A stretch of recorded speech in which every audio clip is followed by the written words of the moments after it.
Next question म्हणते आपल्याला, आपण क्वेश्चन लिहू नये, इथून वाचून घेऊ आणि डायरेक्ट सॉल्व करू.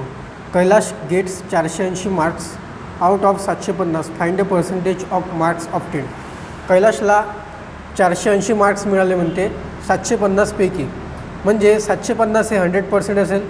टोटल मार्क आपले 780 असेल तर ते झाले 100%. त्यानंतर त्याला मिळाले म्हणते 480 मार्क. 480 मार्क तर आपल्याला हे शोधायचं आहे की ते 480 मार्क किती पर्सेंट आहे. तर मागच्यासारखं आपल्याला क्रॉस मल्टिप्लिकेशन करायचं.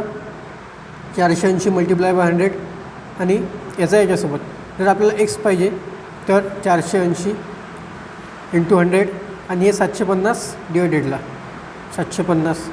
तर ॲन्सर इथं जर बघितलं तर 64% येते त्याला कॅल्क्युलेशन करून. आपण त्यावर टाईमपास नाही करू कॅल्क्युलेशन करण्यावर. तर एक्सची व्हॅल्यू आली 64 म्हणजे 64%. म्हणजे कैलाशला 480 मार्क मिळाले 750पैकी जे होते 64%. नेक्स्ट क्वेश्चन घेऊ आपण.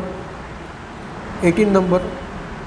Out of 60 students 18 students pass. Find the percentage of the student pass. 60 student होते टोटल, त्याच्यातले 18 जण पास झाले. ठीक आहे. तर आपल्याला विचारत आहे की पास झालेल्या विद्यार्थ्याची पर्सेंटेज किती आहे. 60 पोरं म्हणजे 100% होते. त्यानंतर त्यातले 18 पास झाले, ते आपल्याला शोधायचं आहे हे किती पर्सेंटेज होते. तर नेहमीप्रमाणेच क्रॉस मल्टिप्लिकेशन करायची. लिहायचं एक्स इज इक्वल टू. आपण जास्त प्रेझेंटेशनवर ध्यान देऊ नये. याचं कारण एक की आपल्याला ॲन्सर काढणं आहे, MCQ टाईप एक्झाम आहे, त्यामुळे फक्त आपण ॲन्सर काढण्यावर जोर देऊ. 18 मल्टिप्लाय बाय 100 डिवायडेड बाय 16. ठीक आहे. तर याचा ॲन्सर येईल 30%. याचं कॅल्क्युलेशन केलं 30 येईल, तेच आपलं ॲन्सर झालं. तर आपण एक्स म्हणजे काय म्हटलं होता, पर्सेंटेज, किती पर्सेंटेज मिळाले होते तर ते मिळाले 30%. नेक्स्ट घेऊ आपण. नेक्स्ट म्हणते there are 26% girls in a certain school. एक शाळा आहे म्हणते, त्यामध्ये 26% मुली आहे म्हणते.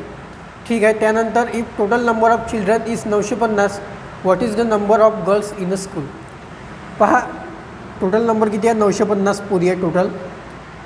त्यापैकी 26% मुली आहे म्हणते. याला आपण असं सॉल्व करू. 950 मुली डिवायडेड बाय 26 डिवायडेड बाय 100. तर याला जर आपण कॅल्क्युलेशन केलं याचं 950 तर 247. म्हणजे 950पैकी 247 मुली आहे त्या शाळेत. इथं क्रॉस मल्टिप्लिकेशनच्या पद्धतीने केलं आहे, पण हे पण सोपं आहे. या पद्धतीने आपण करू शकतो. डायरेक्ट 950ला 26% करून टाकायचे म्हणजे आपला ॲन्सर येऊन जाईल. नंतर आपण अजून एखादं एक्झाम्पल घेऊ. हां 26 नंबरचा. 26 नंबर. 26 म्हणतो हाऊस इज असेट्स फॉर 4900. एक घर आहे, त्याची किंमत निघाली 4900. तर म्हणते if the house tax and water tax 6.5% and 6% respectively. हे पहा, टॅक्स हा घराच्या किमतीवर काढला जातो. तर आपल्याला घराच्या किमतीवर हाऊस टॅक्स म्हणजे घराचा टॅक्स आला आहे 6.5% आणि वॉटर टॅक्स म्हणजे पाण्याचं बिल 6% काढायचं आहे आपल्याला. तर याचं म्हणणं आहे का find the total tax paid. Total tax म्हणजे वॉटर टॅक्स आणि हाऊस टॅक्स ह्या दोघांची जर आपण सम करू तर टोटल टॅक्स होईल. त्याच्या पहिले आपण पाहू घराची किंमत किती आहे. Value of house. Value of house आहे 4900. त्यानंतर वॉटर टॅक्स आहे 6% आणि त्याच्यानंतर हाऊस टॅक्स आहे 6.5%. तर आपल्याला याच्यावर एवढे पर्सेंटेज काढू आपण. तर पहिल्यांदा काढू आपण हाऊस टॅक्स 4900 इंटू 6% म्हणजे 6.5% म्हणजे 6.5 डिवायडेड बाय 100. तर याचे ॲन्सर इन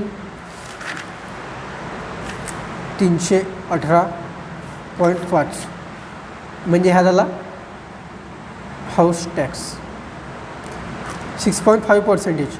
आता आपण यावर काढू 6%. हा टॅक्स इथं निघाला. हा टॅक्स काढू आपण. तर हा टॅक्स येत आहे 294. वॉटर टॅक्स पहा, आपण घराच्या किमतीला पर्सेंटेजमध्ये केलं आणि काढला. हाऊस टॅक्स आला 318 रुपये आणि वॉटर टॅक्स आला 294 रुपये. क्वेश्चन म्हणतो आपल्याला find the total tax paid, म्हणजे टोटल टॅक्स किती दिला आहे हे फाइंड आउट करायचं आहे. जर टोटल टॅक्स पाहिजे आपल्याला, टोटल टॅक्स, तर आपल्याला दोन्ही मिळून घ्यायला लागेल. Water tax plus house tax,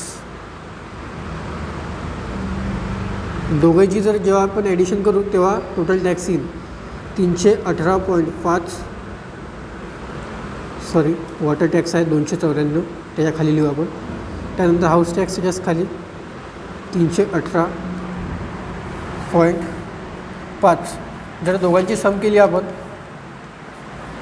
तर इन 612.5 टोटल टॅक्स पेड. अशा प्रकारे आपण पर्सेंटेजचे एक्झाम्पल सॉल्व करू शकतो आणि एकदम सोप्या पद्धतीने करू शकतो. त्यात काही मोठी गोष्ट नाही आहे. जमलं तर आपण अजून यावरती काही क्वेश्चन घेऊ, म्हणजे तुमच्या चॅप्टरमध्ये तुम्हाला कॉन्फिडन्स येईल की तुम्ही सॉल्व करू शकता. धन्यवाद.